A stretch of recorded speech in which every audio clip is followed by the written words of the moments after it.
My name is Henrietta Mae Colton, and I'm 78 years old. I've lived my entire life for others. I was a schoolteacher in a dusty little Texas town called Maple Ridge, and I raised my daughter, Charlene, completely on my own after her daddy died in a tractor accident when she was just 3. I gave her everything I had, and then some. I used to believe that if you gave love, you'd get it back. That if you sacrificed enough, someone would see it. But let me tell you something, not every seed you water grows into a flower. It was a cold March evening, rain tapping like fingers on the windowpane, when I stood in Charlene's living room with my worn-out suitcase in one hand and my blood pressure pills in the other. My knees were aching, and so was my heart. Her husband, Grady, had just come home, smelling like cheap beer and cheaper perfume, and they'd had another one of their whispered arguments behind closed doors. But this time, Charlene didn't hide it behind a forced smile or her usual half-hearted hug.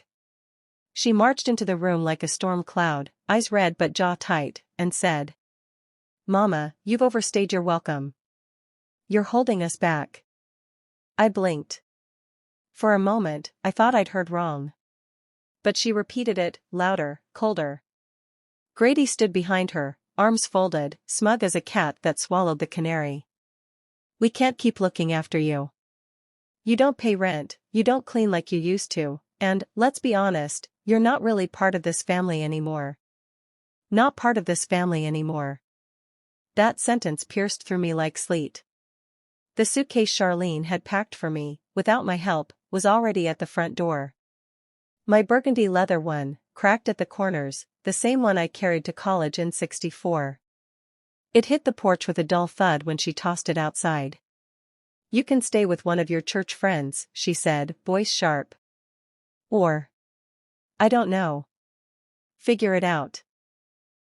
You're smart, right?" She slammed the door. And there I stood.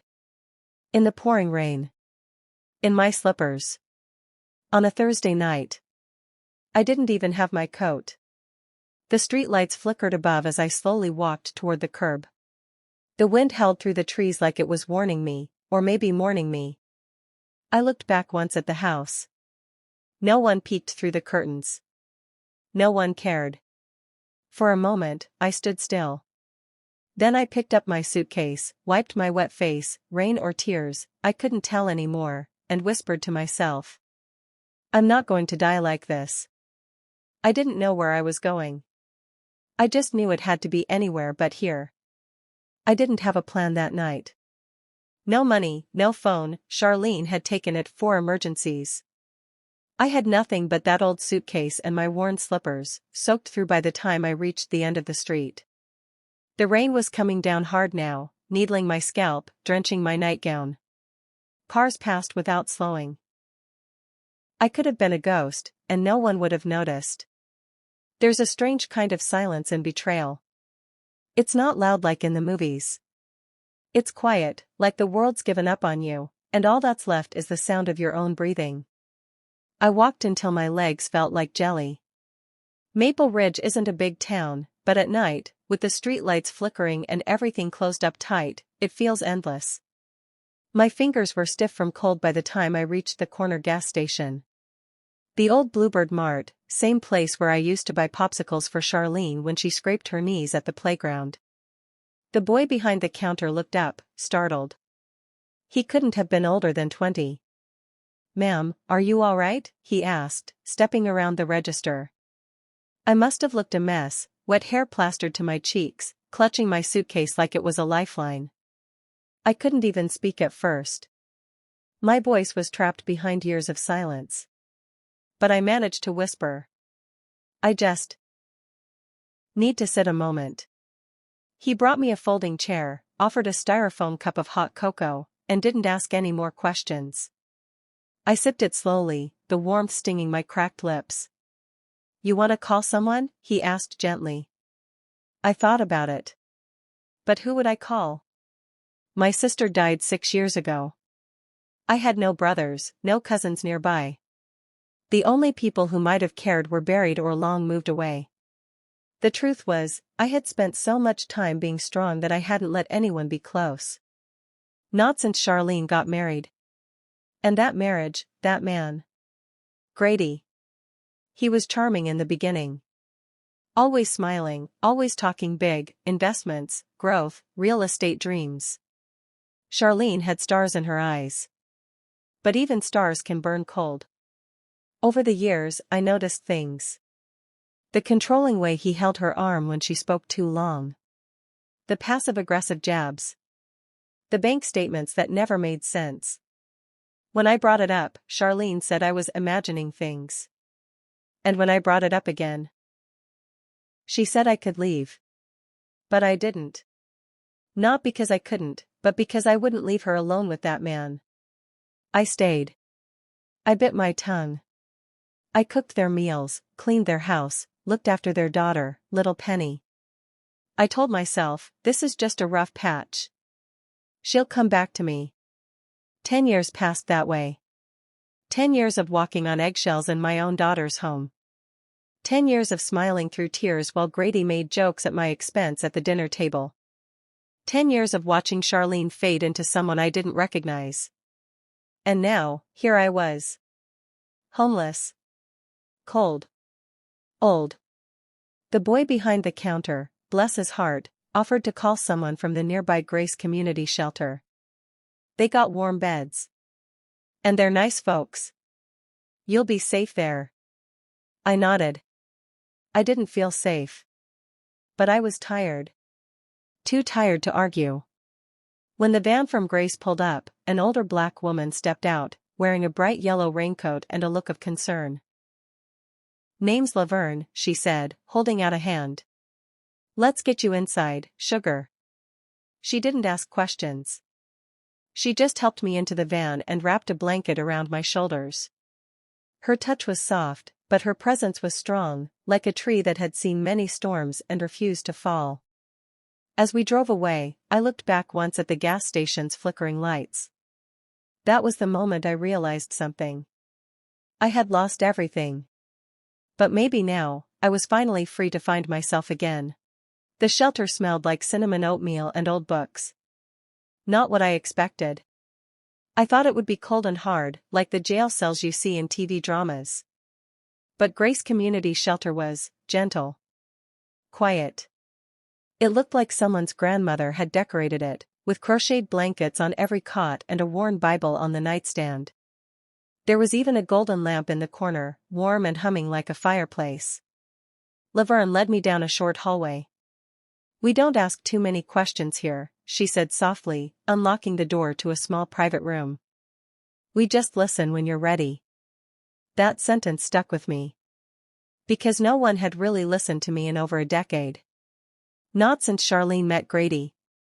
Every time I tried to speak, about the bruises I noticed on her arms, about the strange bank withdrawals, about how he treated Penny, Charlene would shut me down. "Don't meddle, Mama. I'm not a child." But she was. She had just been pretending to be grown. And I had let her pretend, while I quietly carried the weight of her world. Now, here I was, alone in a stranger's shelter. My slippers were still wet, and I hadn't brushed my teeth, but for the first time in years, I exhaled without fear. That night, I didn't sleep. I lay on the cot, staring at the ceiling, remembering. The day Charlene graduated college. I was so proud I cried during the entire ceremony. She wanted to be a teacher, just like me. And then Grady came into the picture, slick hair, polished boots, big plans. He sold her a dream. Sold me a lie. It started slow. First, Charlene stopped calling me Mama. Then she moved me out of the guest room and into the basement. Grady said he needed space for his home office. Then the meals started disappearing from the fridge. Medications went unfilled. Penny stopped knocking on my door at night for bedtime stories. I was becoming invisible. And I let it happen because I thought love was about sacrifice. About endurance. But it turns out, love without respect is just servitude. The next morning, Laverne came back with a tray of oatmeal and black coffee. "There's a little community center down the road," she said. "They got folks your age doing crafts, reading, even yoga if your knees ain't too bad." You might like it. I chuckled. First time I'd laughed in weeks. Yoga? Me? But I took the tray and thanked her. You got a name, sugar? She asked. Henrietta Mae Colton, I said. She smiled. Henrietta Mae. That sounds like someone who's seen a lot and still standing. That's powerful. Her words didn't fix me, but they unlocked something in me, like a door that had been shut for years suddenly cracked open. Later that afternoon, I walked to the community center, wrapped in my second-hand coat from the shelter's donation closet. I sat quietly in a chair near the window while a group of women, most of them in their 60s and 70s, knitted and laughed around a table. One of them, a lively woman with bright silver hair named Darla, waved me over. You look like you know how to use your hands. Come knit with us. I told her I didn't know how. She handed me a pair of needles anyway. Then now's the time to learn. That's how it started. Little by little, I began to feel like a person again. But I still had nightmares. Nightmares of Grady's voice. Of Charlene's cold stare. Of Penny, sitting silently at the dinner table while the grown-ups tore love apart. And worst of all, I had this feeling deep in my bones that something was wrong. Very wrong. Because I remembered the last thing I heard before Charlene threw me out. We need the space, Grady. Mama's always watching. She's going to figure it out. Figure out what? That question kept me up at night. And something inside me said, go back. Find out. 2 weeks passed. I was settling into a routine at the shelter. Every morning, I'd help Laverne fold laundry or serve oatmeal. Every afternoon, I sat with the women at the community center, pretending to learn how to knit, though my hands always moved slower than my mind. I didn't tell anyone that my thoughts were miles away. I kept hearing Charlene's voice in my head. Mama's always watching. She's going to figure it out. Figure out what? The more I thought about it, the more things started to line up in strange, crooked ways.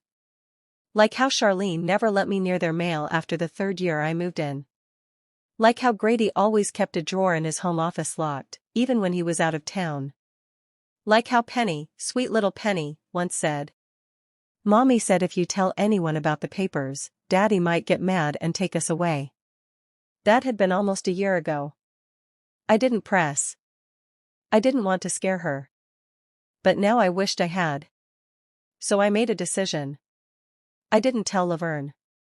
I didn't tell Darla. I just woke up one Wednesday morning, packed the coat and slippers into my suitcase, and rode the 10:10 a.m. bus back toward Maple Ridge. Charlene and Grady lived in a 2-story brick home near the corner of Bellflower Street. Cookie-cutter suburban. It was the kind of neighborhood where the houses all smiled politely, but you never knew what went on behind closed blinds. I walked slowly down the sidewalk, pulling my old suitcase behind me. The wheels squeaked. Their car was gone. A blessing. That gave me time. I didn't have a key anymore. But I knew the back kitchen window didn't lock right. Grady always said he'd fix it, but he never did. I used to worry about burglars. I never imagined I'd be the one slipping through it. Inside, everything looked the same. Too clean. Too quiet. Penny's drawing still decorated the fridge, crayon suns and lopsided stick figures. My old rocking chair was gone. Replaced by some cold metal bar stool. I moved quickly, hands trembling. Grady's office door was unlocked. That surprised me. Maybe he got cocky. Or maybe, he thought I'd never come back. I opened drawers carefully. Files. Receipts. Tax documents. But then, at the very bottom, behind a stack of real estate brochures and property tax statements, I found an unlabeled manila folder, thick and sealed with a metal clasp. Inside? Photocopies of my signature. Dozens of them. I froze. Bills in my name. Property deeds I didn't own. Even a life insurance policy, on me, listing Grady as the beneficiary. I felt my breath catch in my throat.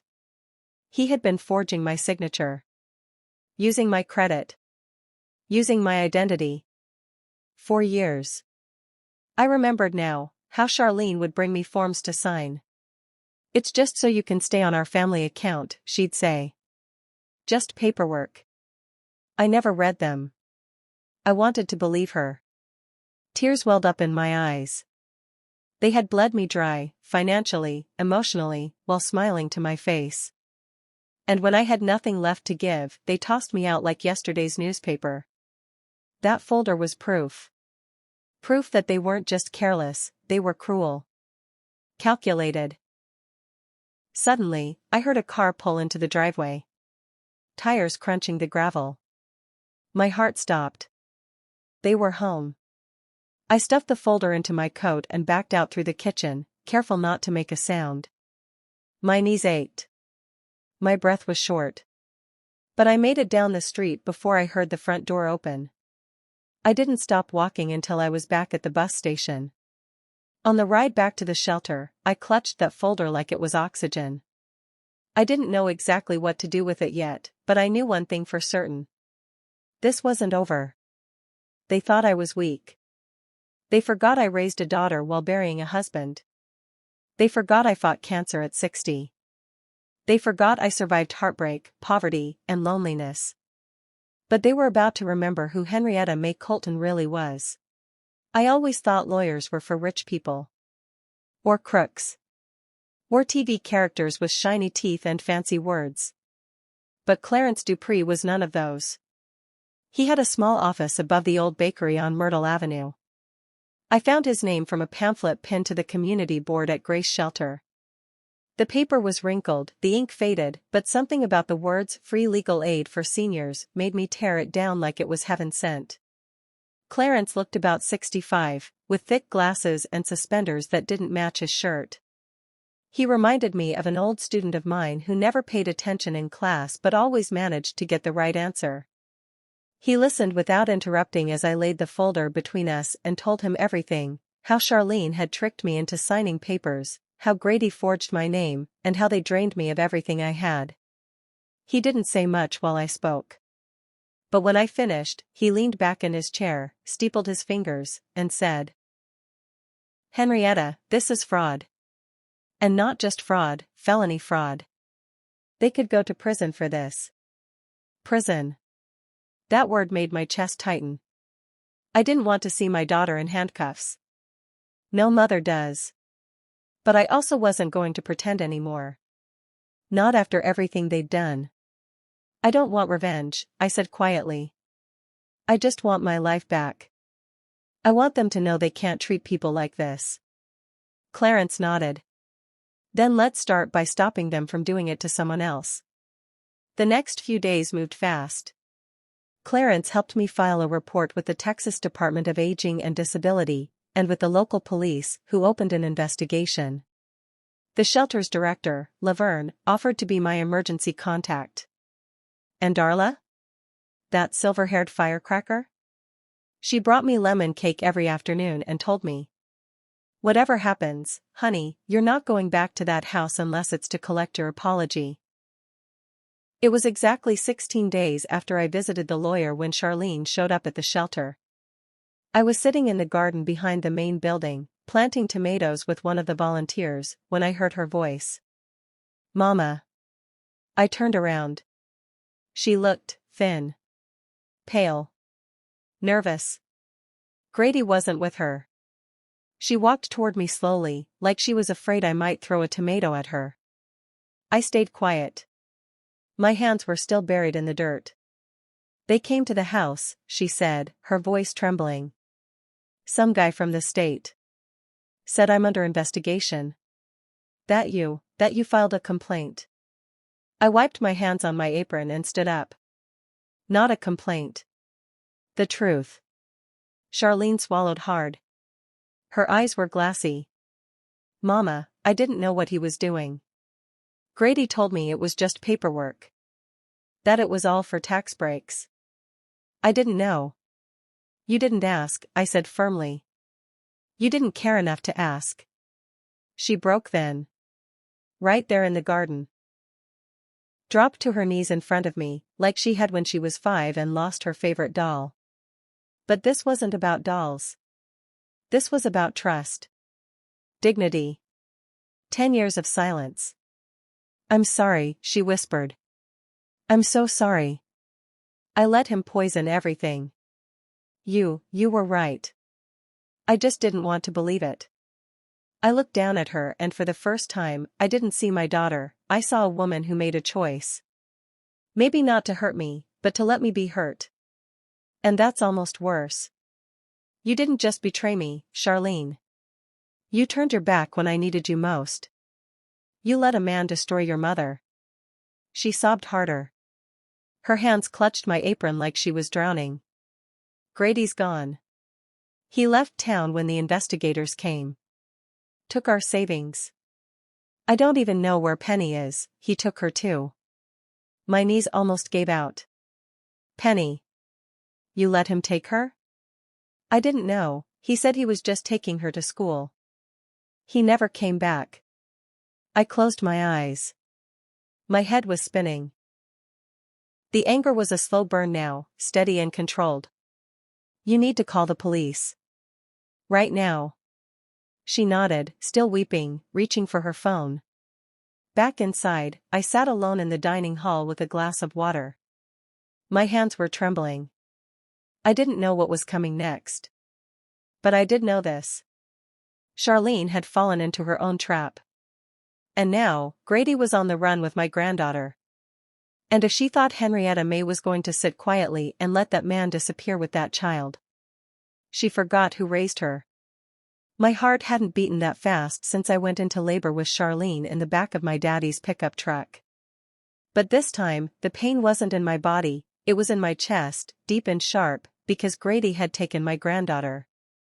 By nightfall, the police had filed a formal Amber Alert.